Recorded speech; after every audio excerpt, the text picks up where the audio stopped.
Hello, everyone, and welcome. My name is Martin Andrews. I'm the Communications Director at Inquire Ed, and we welcome you to Exploration and Meaning Making Social Studies in K-2 classrooms. This webinar is part of our series, The United States of Inquiry, and we invite you to go ahead and explore our remaining webinars. On November 10th, we will be hosting a webinar, Culturally and Linguistically Responsive Social Studies. We'll dig into that topic. And then on December 2nd, we will be broadcasting live from the Question Hub. That is a great combination booth between the Educating for American Democracy folks, the Inquire Ed folks, and the folks from the Right Question Institute. And we're going to have a webinar right there on the convention floor. And we're going to be talking about the power of questions in social studies. So you're not going to want to miss that one. Two organizations present this webinar series, and the National Council for the Social Studies is such an important force for social studies goodness in the world. And wouldn't it be great if you got together with all of those people out there that love social studies probably as much as you do? There are less than 60 days until the 102nd annual NCSS conference. You should go to socialstudies.org/conference to register, learn new techniques, receive classroom ready lessons, interact with speakers and educators, reconnect and discover teaching products and services. All of it at NCSS in Philadelphia, live in person, the first time in a while, December 2nd through the 4th. Please go check that out. And hey, if you come, then come see us in the Question Hub. Also, the webinar series is brought to you by Inquire Ed. Inquire Ed has created Inquiry Journeys, our elementary social studies curriculum, to move students and teachers beyond the textbook, supporting culturally responsive instruction, inquiry-based teaching and learning, connecting to national social studies and ELA standards, and containing high quality and diverse sources. If you want to find out more about Inquiry Journeys and Inquire Ed, you can go to inquireed.org. So let me introduce you to our panelists. Katie Spees is the Teacher of the Year for Talbot County Public Schools. It's her 18th year teaching kindergarten. She's the team leader for the largest elementary school in the state and a mentor teacher for the primary grades. She is part of the TCPS kindergarten curriculum team and an inquiry advocate for her school. She enjoys arranging lots of opportunities for field trips and guest speakers throughout the year to bring meaning to students' learning. She's got her master's equivalency from Gratz College and a BA in early childhood education from the University of Maryland. Katie, thanks so much for taking time from the classroom before you have to go, what is it, coach volleyball? Is that right? Field hockey. Field hockey. Before you have to go coach field hockey to Zoom in with us. Thanks for being here today. Thank you for having me. Yeah. And now let's see. Natasha, can you turn on your camera? There you go. Natasha, let's see, where's your bio? I didn't paste it in here, Natasha. That's a moderator fail. Maybe it's just because you've been here so long. So you know what? You're gonna have to give us an introduction yourself. And Jillian, get ready, because I didn't paste yours in here either. So Natasha, tell us a little bit about your background. Sure, it's always important to be flexible. That's why we're here. That is. I'm Natasha Scott. I'm currently the director of history and social, director of educator engagement. I'm putting all my past titles in there too. Educator engagement at iCivics. Love the work. Prior to joining iCivics, I was the director of history and social studies for Boston Public Schools for many years. And prior to that, an elementary classroom teacher. So super excited to be here. Always excited when we are talking elementary history, social studies, civics. Gets me excited. I'm so happy to be here. Oh, well, we're glad that you are here. And Jillian, can you turn on your camera? I did find your bio, but I feel like since I made Natasha do it, you have to do it now too. Can you tell us a little bit about your background, Jillian? Sure. Hi, everyone. My background is split, I guess, the last 25 years between schools and nonprofit organizations that are working in the arena of educational curriculum, including the Kennedy Center and the American Association for the Advancement of Science. My most beloved education experiences have been in first grade. I taught over 10 years at that age level and served as a K-2 literacy coach. So definitely this group of educators and students is near and dear to me. Katie, I'm going to start with you, not only because you have to go coach field hockey, but also because you're sitting right there in that kindergarten classroom and you probably taught some social studies this week. So, one of the questions that I want to start out with is that we know there's this idea out there that social studies really doesn't even belong in these early grades. Some argue that it's maybe too complex. Others say that students in the early grades should be focused on fundamentals of literacy and early math.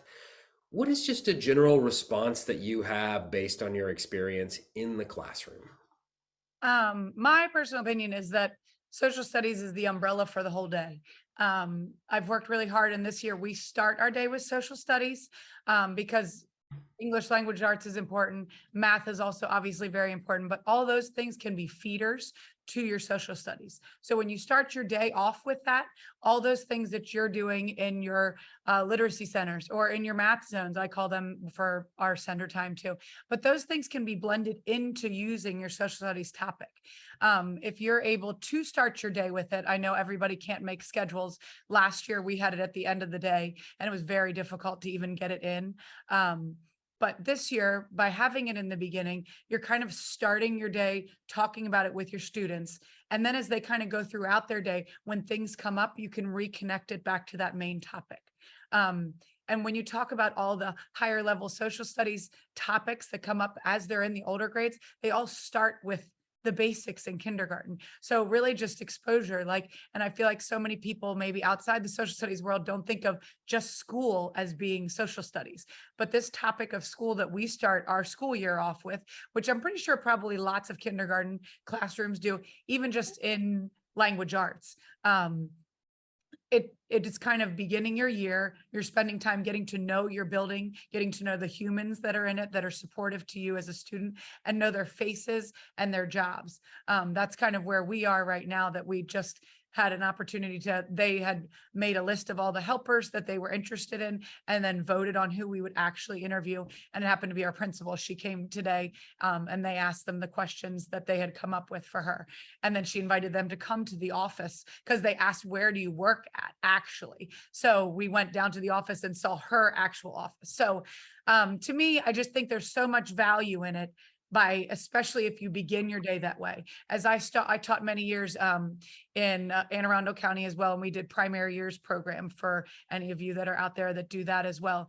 And that is the same. You're framing your day around the social studies topic and feeding into that.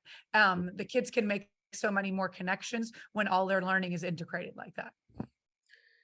Yeah, that's such a, I mean, it's taken a fight to get that Yeah. probably for you. Yeah. Absolutely. Jillian or Natasha, feel free to jump in at any time too with any questions that you have. But it seems like the interdisciplinary nature of social studies makes it perfect for that.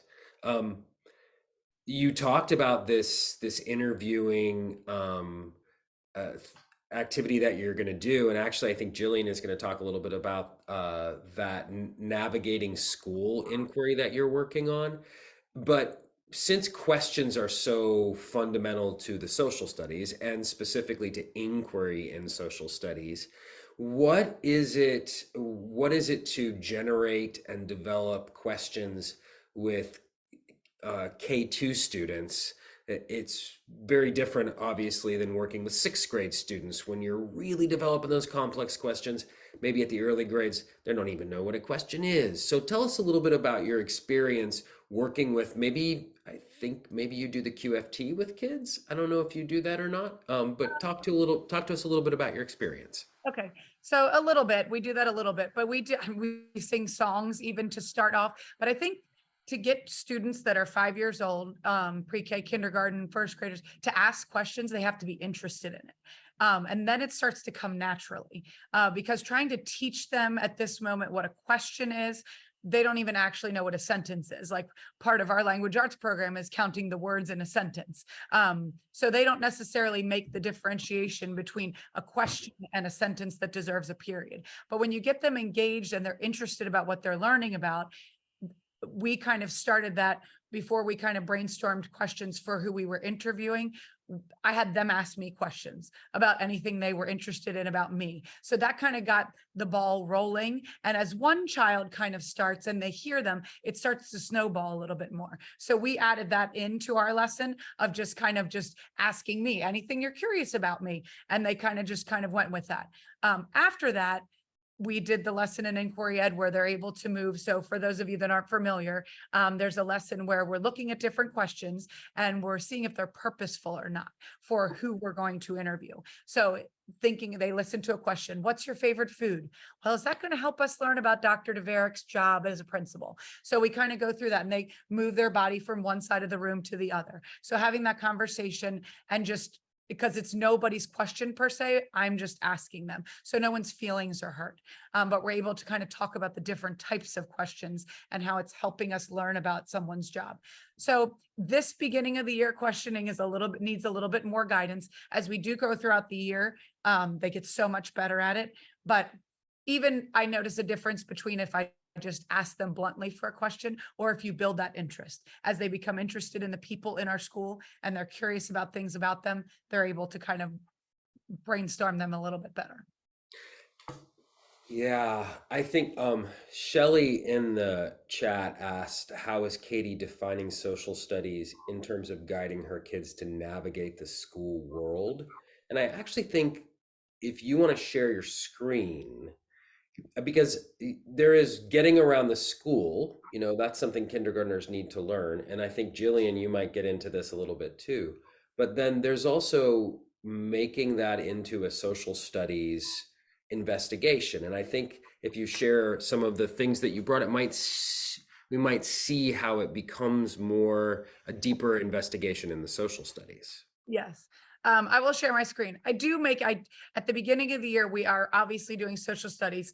At language arts, our unit is also school, the first one to begin. So a lot of this is incorporated with that. I do also do stories like Pete the Cat, Rockin' in My School Shoes, which I'm sure you're familiar with, where we go find Pete the Cat. So we're getting to know the map of the school that way, even before they're even thinking about it as social studies or as the map. So we actually do that in the first couple days of school. And then as we come back to the classroom, after we've found Pete the Cat, then the next day is when I really start to use the board that I'm going to show you. So after they've kind of seen these places in our school. So this here is our board for school, or how we can make school a great place. So in the middle, I've put a picture of our school building. And with the students, after brainstorming the places we went to go to try to find Pete the Cat, we took pictures of them and with the words underneath labeled them. So this is music. I know it's a little further away, but music and the library and the gym and the cafeteria and the office. And a lot of the students, the reason my writing is also there is because they call it the hallway. So we want to recognize their words and their vocabulary for these different places. And then the playground, and one that just came up recently that they've realized we've forgotten, was the art room. So I wrote that on a Post-it so that then we can come back and take a picture and make sure that that's up there. All of this isn't up here at the beginning. As we've gone through, sorry. As we've gone through our unit, we've built to this. So we then started to talk about the humans or the people that are in there. So then I started to add people that they would come up with. Dr. DeVeric, who's our principal, Mrs. Higginbottom is the early childhood assistant principal. So they're people that they're familiar with. And then as we've also gone through the norms, or the vocabulary, norms is the word that inquiry ed uses for vocabulary, we've built and started to add those too, so that they're there for their reference. We also take a lot of pictures. We have right below all of this in the classroom. This is a little bit bigger. I kind of zoomed out, but wanted to start there. We make lists so that the students have all the references that we make. So it's always there for them to come back and look at while we're investigating the whole unit. This is kind of our full map. It gets very messy, but as social studies or science really should be, because it's a place where they can come and remember what we were talking about. And I've noticed that they come and use that and point it out to one another. Tell me where I'm mistaken. If someone looks at that and says, well, that's not social studies. There isn't geography. There isn't civics. There isn't, that's not social studies. So I'm happy to jump in there. First of all, just starting to map places out. I'm a huge map nerd, and having that visualization just so students can see where they are within the community. And I think that's what we forget with our youngest learners is when we think about community, our older students, it's like, okay, it's my neighborhood, it's my city, it's my state. Community for our youngest learners, it's their school, it's their classroom. And they have to learn, what's my relationship to all of these people? How do I advocate for things that are coming up if it's a concern that I have? If there's a problem on the playground, who can I talk to about this? And that's a little mini civic environment. And so we make the assumption that, oh, it's not civics. Oh, totally civics. That's where it starts. I want to make sure to leave space for Katie because I know she has to leave, but it's really exciting to see this. So I was part of the team that was working on this navigating school unit, and we really love that duality to both of your points of the sort of spatial reasoning and the development of geographic concepts. There's a lot of representation of school and places and classroom objects that goes on in this unit. And then this dual meaning of navigate, which is what's expected of me. How do I be in community with other people in this space in ways that are healthy for me and them? And there's a tremendous amount of disciplinary work that can be done here. And we can see that Katie's pushed it even further. So it's really gratifying and exciting, pardon me, to see it in action. And I can speak more later, but I want to make sure Katie has time to speak to it. But it's really elevating things that are urgent and real for students and top of mind for them is what's this all about, and using that as an opportunity for really extended and deep investigation.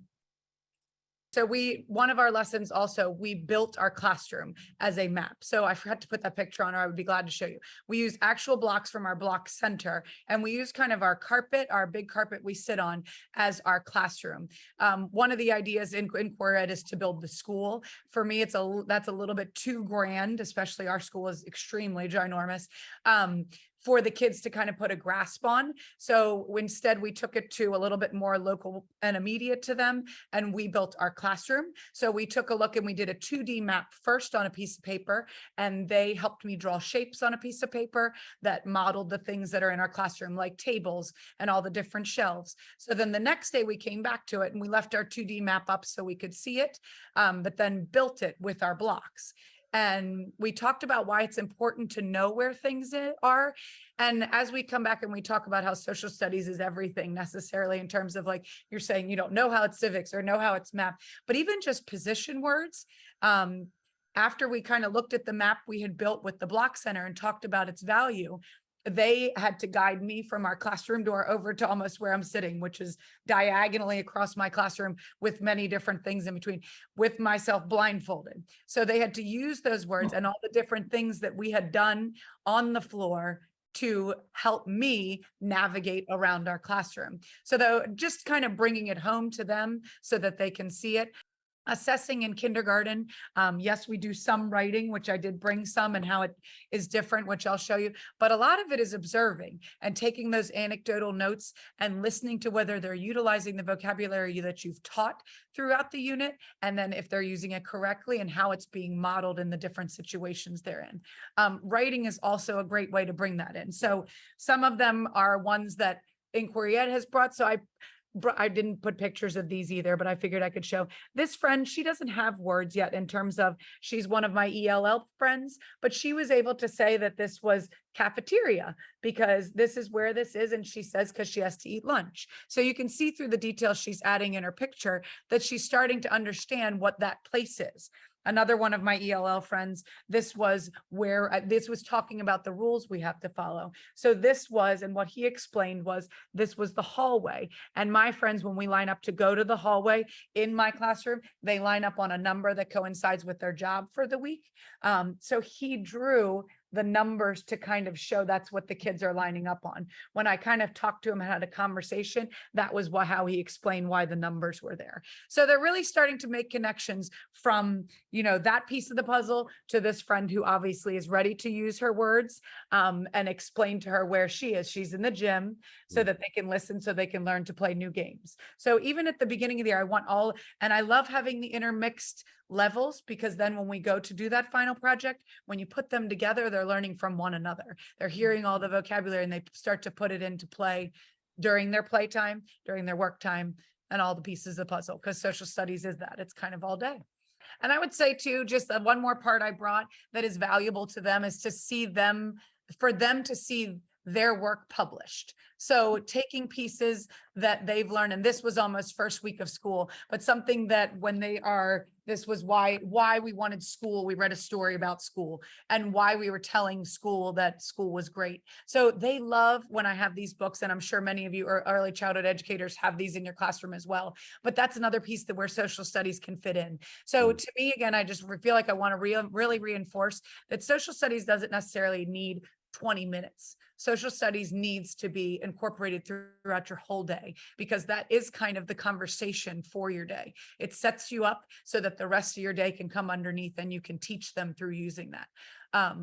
So it's sort of flipping it. Instead of how do I fit social studies in, how do I fit everything into social studies? Yes. Like Many of my learning centers, the first couple weeks of school have been, yes, they were called Right Around the Room, but I took pictures of each of those places I had on the map that I showed you in the picture. Sorry, I'm pointing at my classroom. And I had those pictures labeled around our classroom. So they had to go find those places and then on their paper, copy that word. So that, even though it is writing, is also social studies. They're learning how to navigate their classroom in the beginning by using real life pictures of our real classroom. well, thank you so much, Katie, for joining us.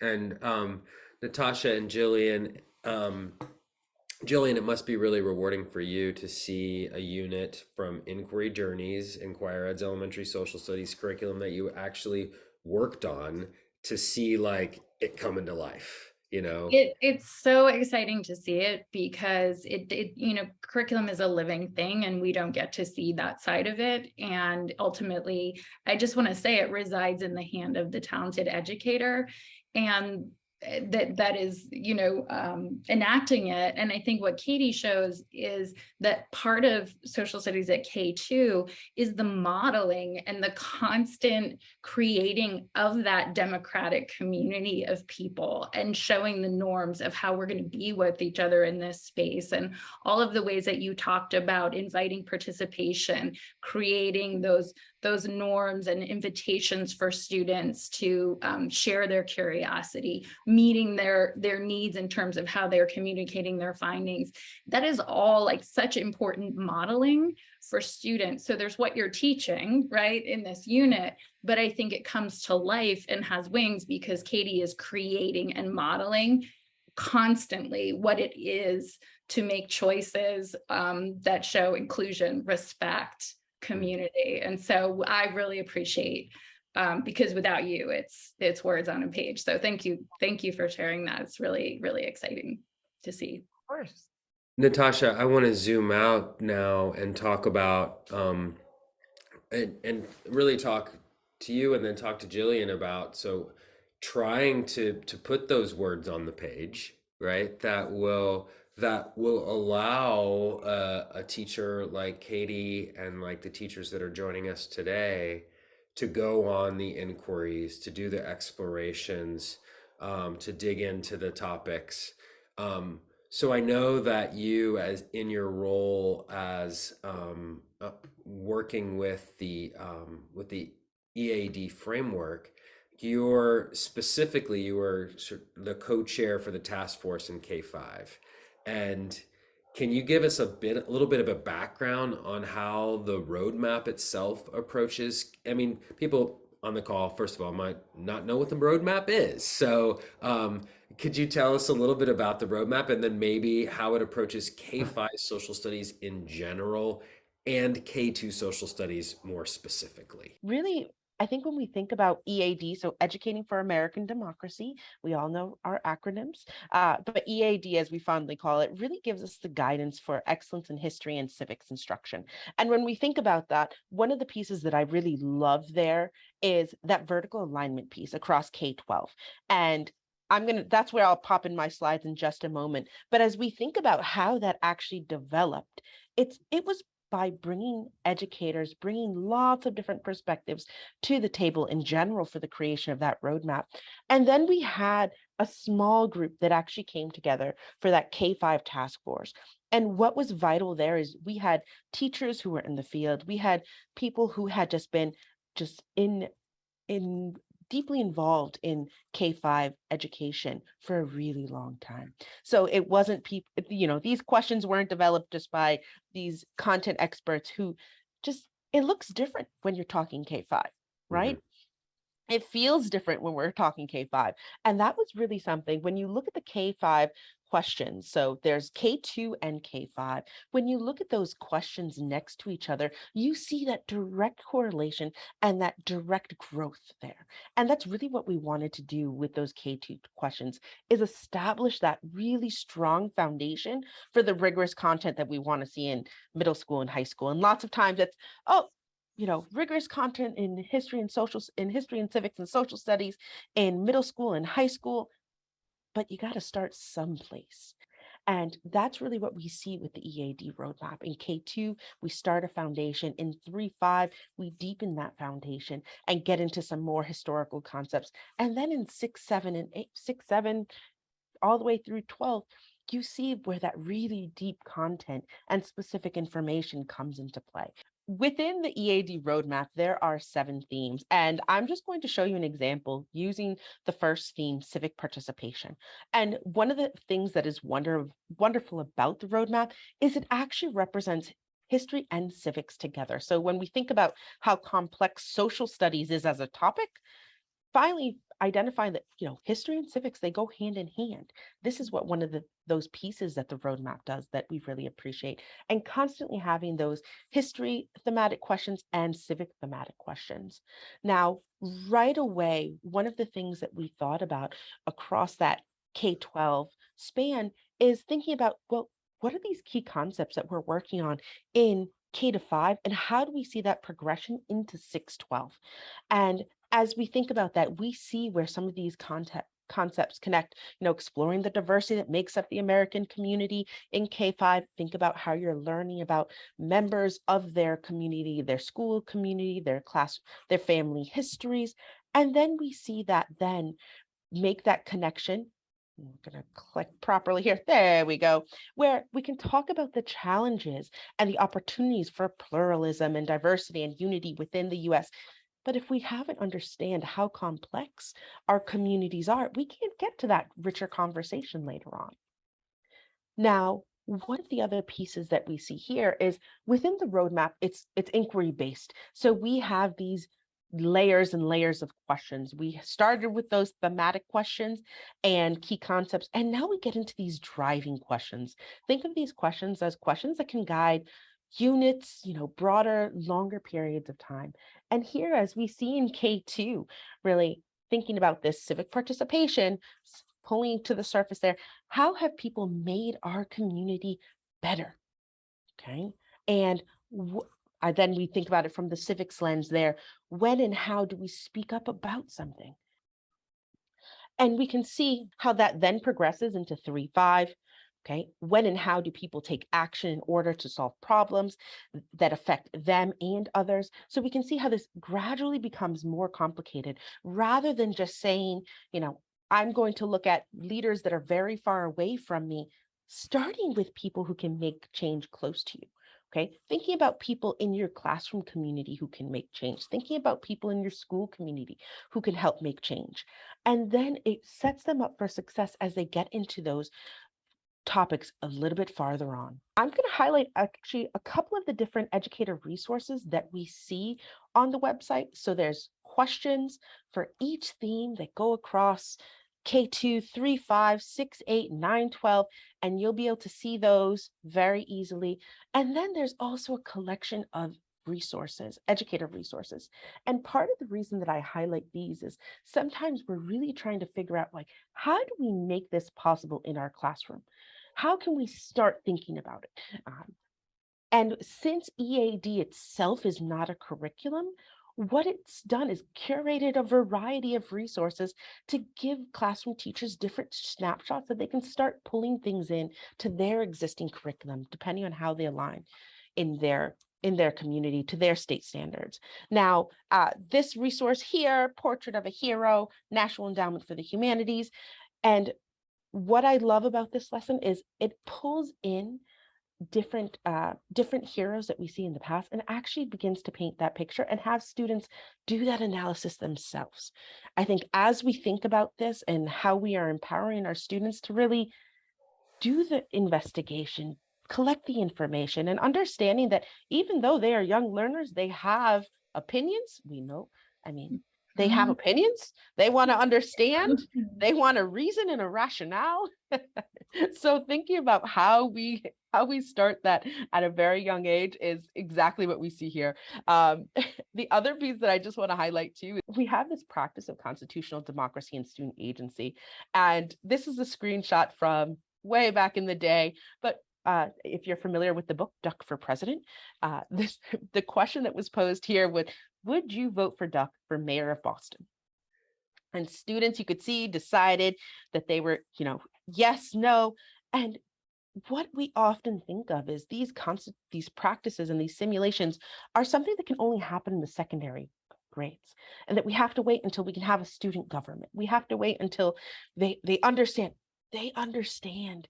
They get it. And here, when we're practicing, imagine the conversation that follows this, right? Who did you vote for? Well, and yes, we know it's secret, but who did the community vote for? Okay, what were the characteristics that really grabbed your attention? Thinking about how they collaborate around the conversation and they're discussing their thoughts and opinions, okay, that could be happening here. And we continue to see that. So, Duck for President, thinking about in our early elementary classrooms, play is important. Think about how we're using that play to deepen that learning.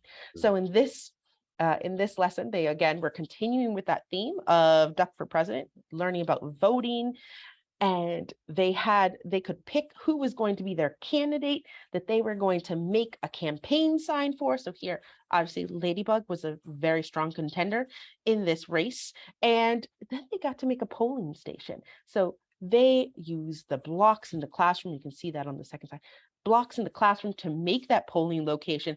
And what I didn't capture here is you can imagine the conversations of the students as they went to go vote. Shh, this is secret.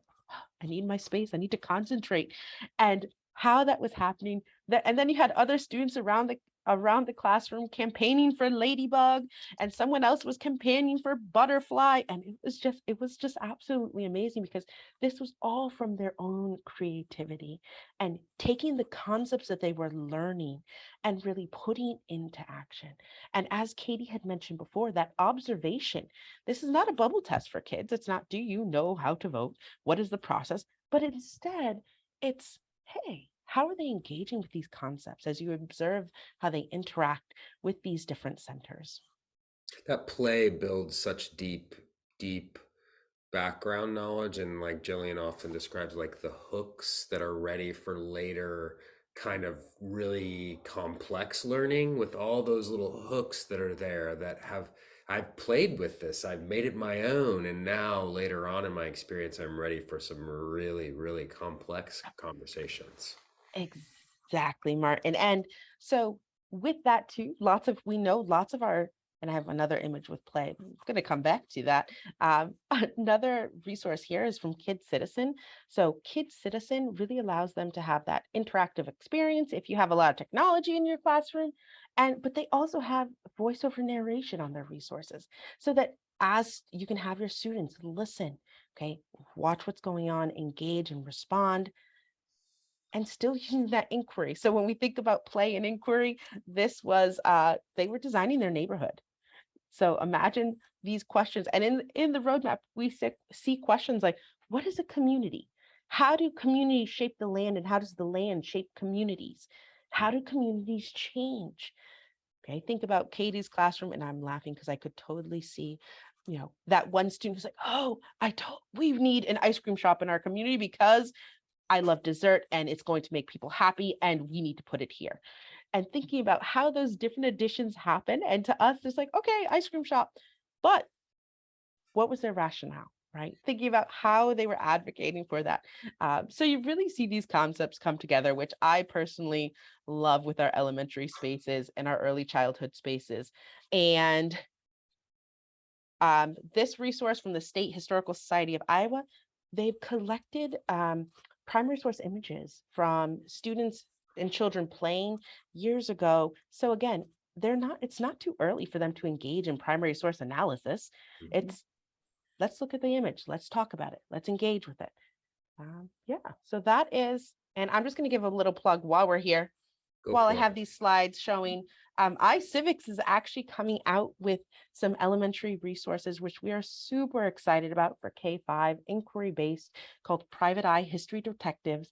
And we have a launch event on November 1st, and I will be sure that Martin has that to send out afterwards so that you have that link to register.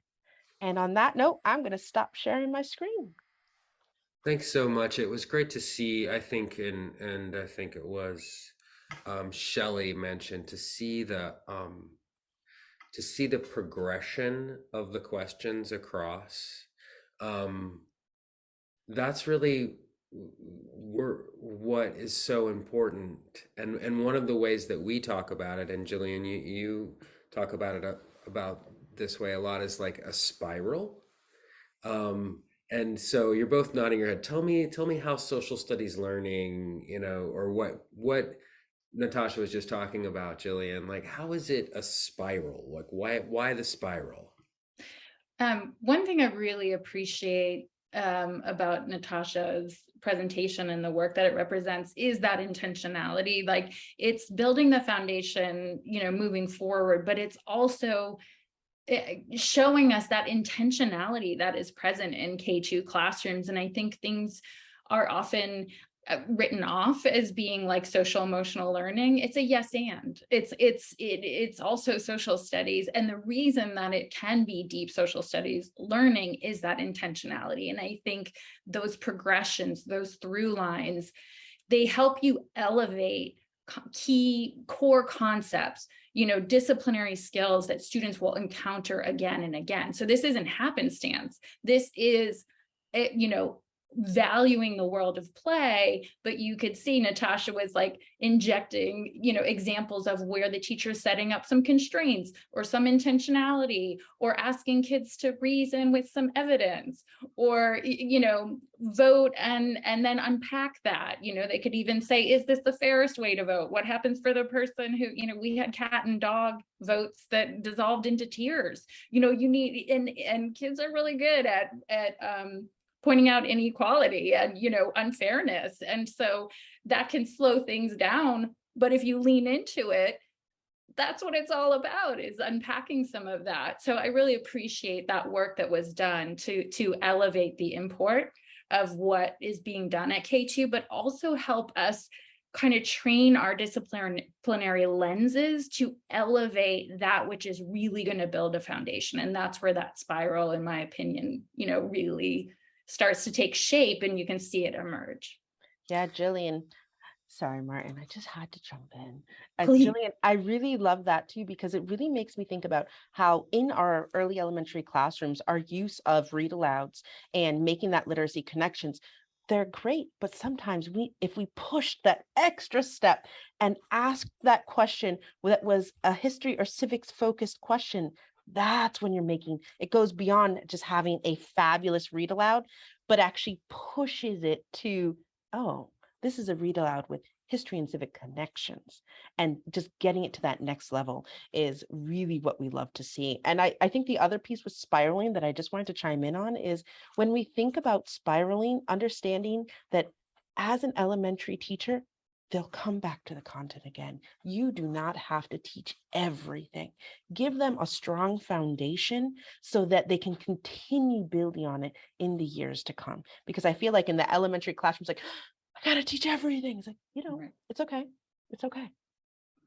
We also Natasha, talk a you lot have about low walls, high ceilings. Like, it's okay to expose it, have that low wall where everyone can experience rich understanding, deep understanding, you can observe and assess, but you're leaving those high ceilings where you're floating things and students can begin to chew on them and think about them. And so when they encounter them again, we talk about those hooks are kind of there and they're seeing it in a new context, but they have some prior knowledge. Jillian, if you can talk to us, just talk us through these first couple things so people can see some of the ways in which Katie was supported as she was doing the work that she was doing.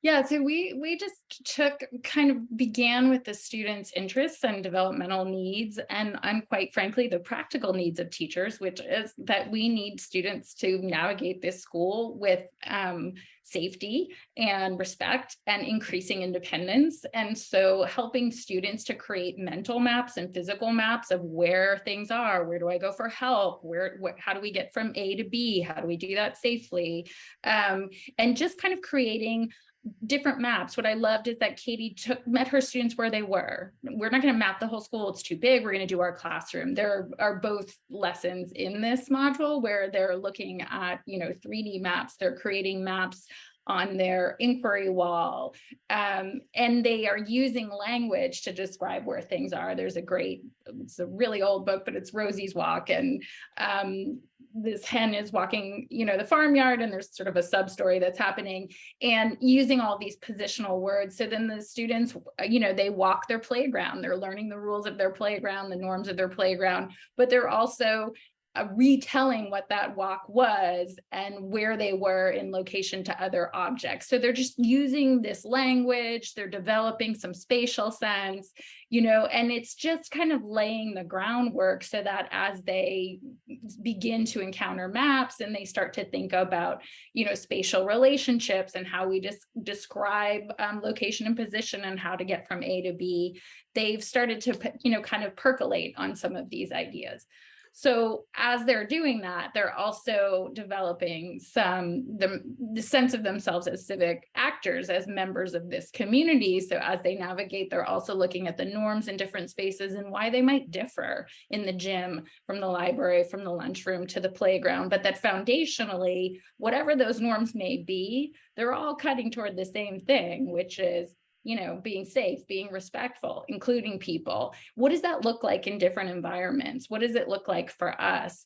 And I think unpacking why the rules were made, what happens if we are not following those, like really getting into the rationale behind them, that these are community norms established on behalf of all of us, and my behavior impacting your behavior, or the choices that I make having impacts beyond me, is pretty foundational to pretty much everything in social studies, right? Is like this idea of reverberations of human choices and interactions and relationships, and what helps us to be healthy and be in community together. And so I think it's just taking what is already happening and kind of elevating it, to Natasha's point, with that extra question, with that extra lens. The thing I love about that interview is that students naturally have so many questions, but having them think about, we only have 10 minutes with Natasha, and we really want to understand what her role is in this thing we call school in our community. So we need to set some priorities about what can we learn from this source in this time period that's going to help us answer this question. That's the essence of social science, right? Is like, what is the relevant evidence? What are the questions I need to ask to get there? I do hope they can ask her later, why are you so tall? Because that's a great question too. So I love the way Katie approached it. There are no bad questions, but there are like a finite number that we can ask and which relate to the purpose that we have is really, really complex and cool sourcing work for students and investigative work for students. What's the importance of the unit-long display in K-2 social studies or K-5 social studies all the way across? Why is that a thing? I think it's like got many. I think one is making meaning, visually capturing this process of making meaning, showing students that it's ongoing, that it's organic, that it's complex, elevating the complexity of the subject matter that you're working on. I think what I love about everyone on this panel is sometimes in K2 we want to flatten everything because they're young. No, they're incredibly capable. I think everyone is leading with this tremendous respect, and you can see that in the EAD framework, like tremendous respect for what students bring to the table. And so I think this gives us space to say, hey, it's messy. It's messy, it's complex, it's interconnected. There's like a relationship here and a relationship here and another one here. And how are we going to pin that one on? And so we want them honestly to be left with more questions. You know, we want them to walk away knowing things, but also having like curiosity and more questions and a space, hopefully that could, you know, stay up for a while and that mental map is there so I can keep thinking about this as I have interactions and maybe conflicts with friends, and you know, that's all peppering around in my mind and I can draw upon that later. And then as Natasha well showed us, like when I come back to it later and I look at these relationships again, I've got those kind of hooks and vague recollections where I saw this concept before. One of the things that we're out of time, so we're probably not going to be able to get to the other second grade inquiry that we were going to look at. I can share a little bit about that in the blog post, but we have a minute, and I've been doing this thing, and I don't know if you saw this in my email, where I've been asking webinar panelists something that they're jazzed about. And it doesn't have to be in the world of social studies, but it can certainly be something from the social studies world, but something that is inspiring, that is keeping you going, that is something that you recently found, and that you would share with our audience. And did you do your homework? Did you think of something? All right, great, awesome. So I'm not putting you on the spot. So Natasha, what's something that that you're jazzed about? Mine was really easy. We recently took 35 of our youth fellows for iCivics to DC and hearing the conversations that were happening. And yes, they're high schoolers, I know, but that the passion that they had and the conversations and just their willingness to engage with each other, definitely it reminds me, this is why we do what we do, right? So our students can get there and have those conversations and be passionate and be able to collaborate with peers. So that was just last weekend. So that was easy homework. Thank you, Oh, I Mark. bet it That's was. pretty great. How inspiring. That's hard to top. That's pretty amazing. Jillian, what are you jazzed about? I am jazzed about a New York Times OpDocs short documentary on Patsy Mink, who co-authored the legislation on Title IX. It's Naomi Osaka produced it, and we have a first grade unit that is centered. I love that you said this, Natasha. It's centered around this maxim, like you can't say you can't play. She's the change maker and embodiment of that. And we took first graders. I want to shout out to Lucy Barnett, one of our incredible designers here, who drew that through line. Here's what you can't say it on the playground, and here's someone, an incredible person who said it writ large and changed the world. And I just love seeing her get her due, particularly by a young woman who's lighting it up in part because of what Patsy did. So bring her into your classroom. Love it. Like I'll just get that link from you and share it in the blog post. I'm jazzed about a book called Belonging by Jeffrey Cohen. And it's talking about how a lot of what we're seeing in the world, the polarization, is that we're really people are feeling like they don't belong.